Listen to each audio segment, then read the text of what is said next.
इस कार्यक्रम के पुण्यार्चक हैं श्री वर्धमान श्वेतांबर स्थानकवासी जैन श्रावक संघ ट्रस्ट, उपाध्याय प्रवर प्रवीण ऋषि चातुर्मास समिति। ते बीमेते एलयम नामम सत्तमम अध्ययनम संपूर्णम चैव न बालभावम। चाइल्डिश नेचर को छोड़ करके जो विजडम नेचर को स्वीकार करता है वही जीवन में सुखी हो पाता है।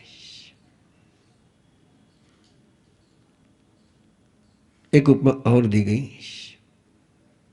एक बाप के 3 बेटे, बाप ने उनको पूंजी देकर के बिजनेस के लिए भेजा।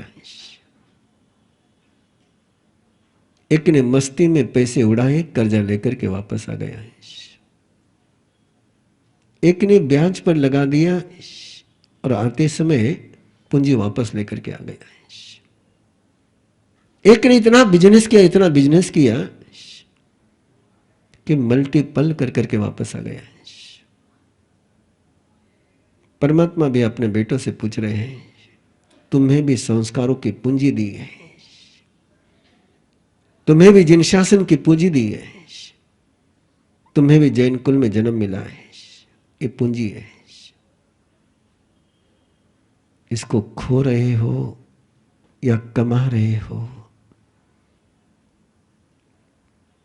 खोने वाला कर्जदार है, सुरक्षित रखने वाला इंसान है, और कमाने वाला देवगति में है।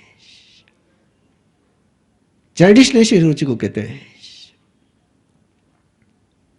जो खोता है। यह कामा नियटस, जिन्होंने अपनी इच्छाओं को ऑर्गेनाइज नहीं किया। व्हाट इज द संयम मीनिंग? संयम का मीनिंग क्या है?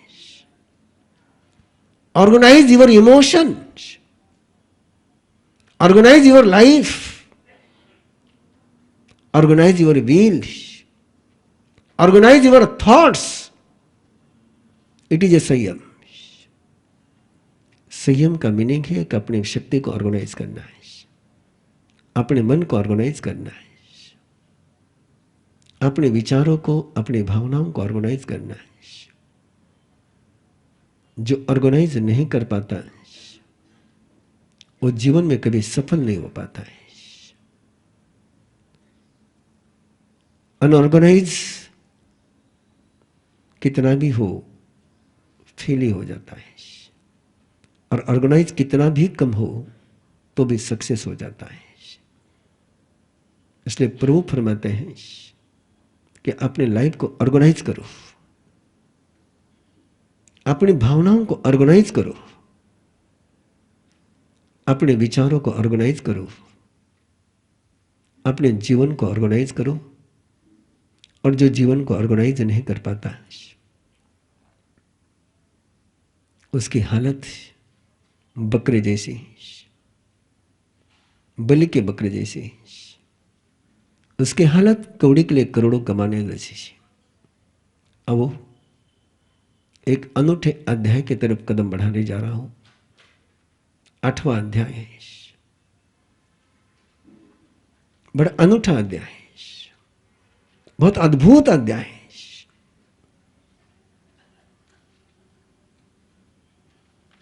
इस अध्याय की आराधना में कई परिवारों ने कई सुरक्षा महसूस करी है। अरब मिर्जा में ऐसे सैकड़ों परिवार हैं जिन्होंने इस एक अध्याय की अपने घर में आराधना कंटिन्यू कर रहे हैं, और घर में लीकेज होना बंद हो गया, चोरी होनी बंद हो गई, लॉस होना बंद हो गया। यह अध्याय है, इस अध्याय का बड़ा गजब का, मेरे पास शब्द नहीं है। इस अध्याय को गाते गाते, इसका गीत सुनते सुनते 500 चोर केवली हो गए। What is happened? What happened? इस अध्याय को सुनते सुनते 500 चोर केवली हो गए। उसका एक सीक्रेट है। किसको गाने वाला और वे 500 चोर पिछले जन्म में दोस्त थे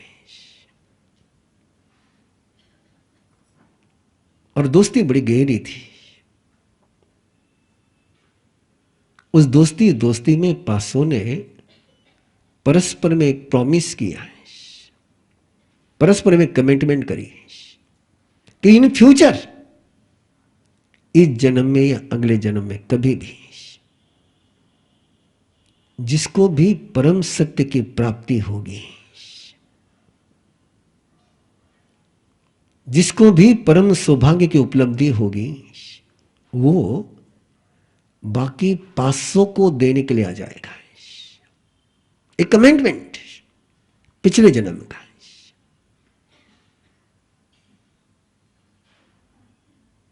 करे ऐसा एक कमिटमेंट अपना भी, कि मैं भी खोज रहा हूं, आप भी खोज रहे हैं।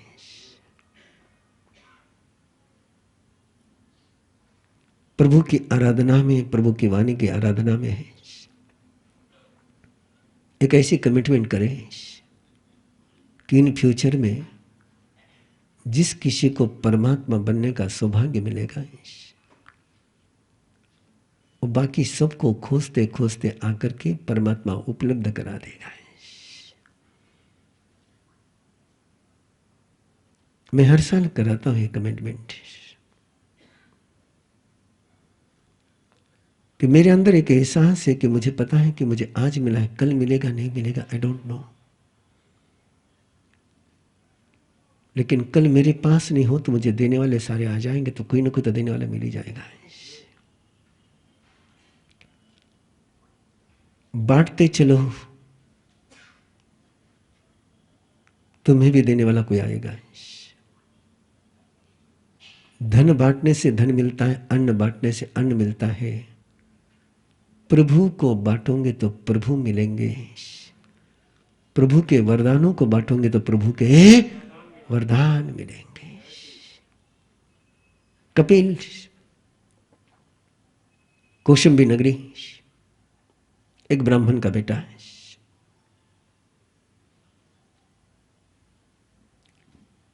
12-13 साल का हुआ है और एक दिन देखता है कि मां रो रही है। मां के आंखों के आंसू जिस बेटे को महसूस हो जाए, वो बेटा भगवान बनता है। जिसको मां के आंसू महसूस नहीं हुए,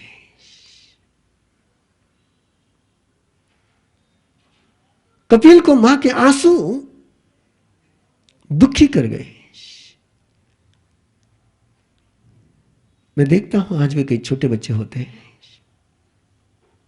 आरंभ गर्भ संस्कार के एक्सपीरियंस मेरे पास बहुत आते रहते हैं। इमर साहब, वो बच्चा मुझे रोने नहीं देता है। जैसे मैं रोने लगता हूं, आकर के मेरे आंसू पूछता है, मां तू रो मत, मैं हूं तेरे साथ। उसके शब्द सुनकर के जो हिम्मत आती है।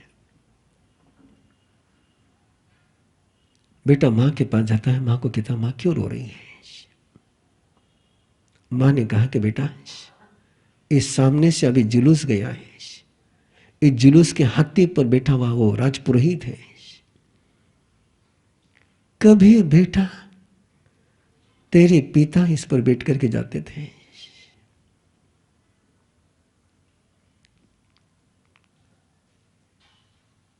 तू समर्थ होता तो तुझे भी ये मिलता है।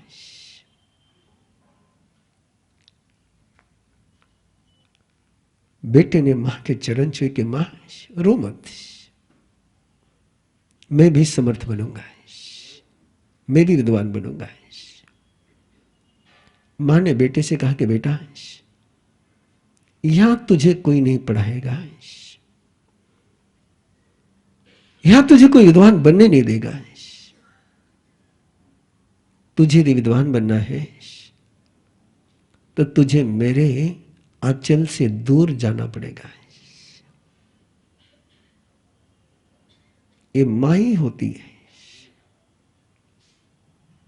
कि अपने बच्चे का भविष्य बनाने के लिए अपनी ममता पर संयम करती है।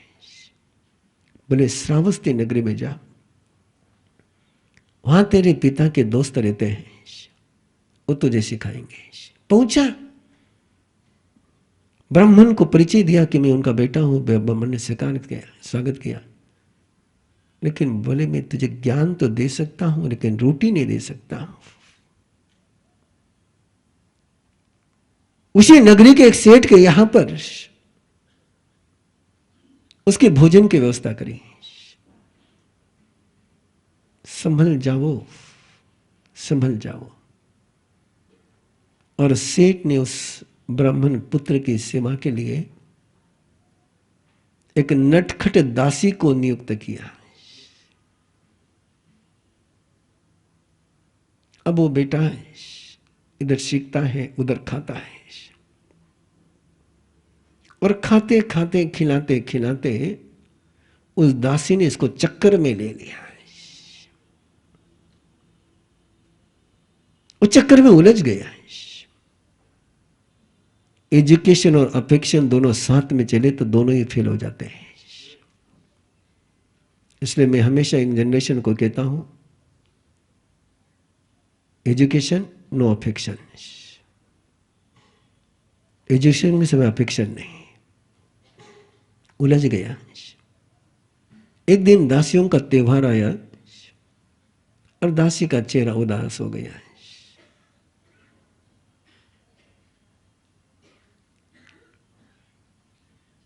पूछना नहीं चाहता हूं लेकिन पूछे बिना रह भी नहीं पा रहा हूं। आपकी मां का चेहरा उदास हो जाए और आपके होम मिनिस्टर का चेहरा उदास हो जाए, किससे परेशान हो जाओगे?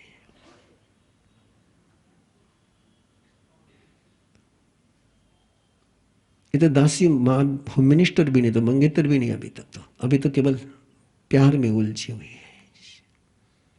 उसका चेहरा उदास देख करके कपिल अपने मां का चेहरा भूल गया,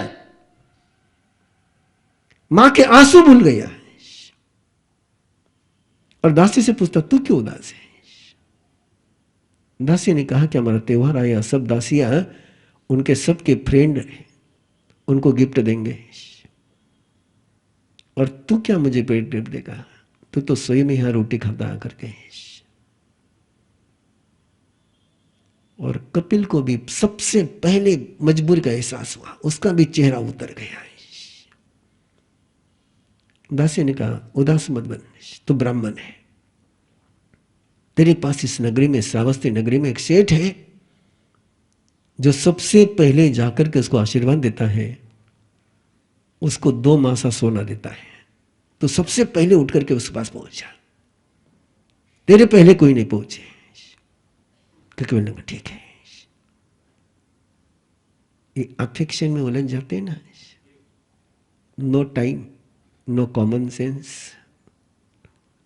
मेरे पहले कोई नहीं पहुंच जा, मेरे पहले कोई नहीं पहुंच जा, मेरे पहले कोई नहीं पहुंच जा, मेरे पहले कोई नहीं पहुंच जाए। नींद ही नहीं आई, रात को चिढ़ पड़ा कि पहले जाकर के दरवाजे पर बैठ जाता हूं। और बेरात में घूमते हुए देख करके कोतवाल ने पकड़ लिया, पकड़ करके जेल में बंद कर दिया। बोले कल पेशी होगी दरबार में। अब जेल में जब बेटा पहुंच गया, मां के आंसू में क्या ताकत होती है। वहां जाकर के कपिल को मां के आंसू याद आ गए। अपनी पूरी पास्ट की जर्नी वो रिकॉल कर रहा है। किन आंसुओं की सुगंध खाकर के चला था, क्या गोल लेकर के चला था, और कहां इस दासी में उलझ करके रह गया। जय जिनेंद्र, मैं खुशबू कर्नावट, जयपुर राजस्थान से। मैंने 2020 में अर्हम गर्भ संस्कार का कोर्स किया था। मैं अपने बारे में थोड़ा सा कुछ बताना चाहती हूँ। I am an image consultant, personality development trainer and public speaking trainer. Personality की जब बात करते हैं तो एवरी डे यंगस्टर्स और वुमेन से मेरा पर्सनालिटी एनहांसमेंट को लेकर काम चलता है, मैं मिलती हूँ। और पर्सनालिटी में आपको बताऊं, it's not just what you see outside. इतने सालों में जो मैंने समझा है, पर्सनालिटी कम्स फ्रॉम इनसाइड, और हमारा इनसाइड बनाता है हमारे संस्कार। और बच्चे को संस्कार देने का बेस्ट तरीका है गर्भ संस्कार, क्योंकि जो बच्चे को हम गर्भ में सिखा सकते हैं वो बड़े होके शायद सिखाना बहुत डिफिकल्ट हो जाता है। तो अरहम गर्भ संस्कार के थ्रू मुझे इतना स्ट्रक्चर्ड तरीका मिला कि जब मैं प्लान कर रही थी बेबी, तो I had an unfortunate incident जिसमें I lost a child pregnancy में। एंड उसके बाद मुझे किसी ने गर्भ संस्कार के, अरहम गर्भ संस्कार के बारे में बताया, और उसके बाद मैंने किया, और फिर मैंने सेकेंड बेबी मेरे हुआ, जो मतलब अभी जो बेबी है वो हुआ। And I can't tell you how effective and magical this is. It's like creating your own child, it's like customising your own child. हम अपने बच्चे को जैसा बनाना चाहते हैं वो हमारे हाथों में है, वो हमारे पास है, और वो है ये अरहम गर्भ संस्कार। You can customise your child and make it as you want. और आजकल के टाइम में जो इतना ज्यादा सख्त के वैसे यानी गलत चीजें चल रही हैं, पूरी जनरेशन्स बिगड़ रही हैं, हमें बहुत जरूरी है हम अपने बच्चों के संस्कारों पर ध्यान दें, ताकि वो आज की भाग दौड़ से, आजकल की नेगेटिविटी से बड़े होकर बच सके। तो मैं रेकमेंड करूंगी, बिकॉज मैं तो देख रही हूँ मेरे बच्चे को, 2 साल का मेरा बेटा है, and I see magic, I see how he has come up, एंड गुरु कृपा से, I mean by touch wood, he is such a intelligent child. इतना सा बच्चा है, सब कुछ समझता है, हर बात। छोटा सा था तब से उसको जो समझाती हूँ वो सब समझ जाता है, जबकि लोग मुझे बोलते हैं तुम पागल हो के, इतना सा बच्चा क्या समझेगा, तुम उससे ऐसे बात करती हो। मुझे पूरा विश्वास है मेरा बच्चा हर चीज समझता है। उसको जो मैं बोलती हूँ वो वैसा के वैसा, जब वो 6 महीने का था तब से लेकर अभी तक वो सारी बातें एक बड़े जैसे मतलब समझता है, और बहुत ही इंटेलिजेंट बच्चा है, गुरु कृपा से आगे रहेगा भी। तो इतनी सारी बातें शेयर करने के लिए, विच ऑल्सो इंस्पायर्ड मी। 18 तारीख से 18 नवंबर से नया कोर्स शुरू हो रहा है ट्रेनिंग का, जिसमें you can be a trainer for गर्भ संस्कार। उसके लिए मैंने तो रजिस्टर कर दिया है, and I am so inspired by it, because it's one of the best things you can do to yourself and to others. तो I would request all of you, go register for yourself, see this magic, learn this magic, and teach this magic to people. You can save generations. जय Junaid, thank you very much.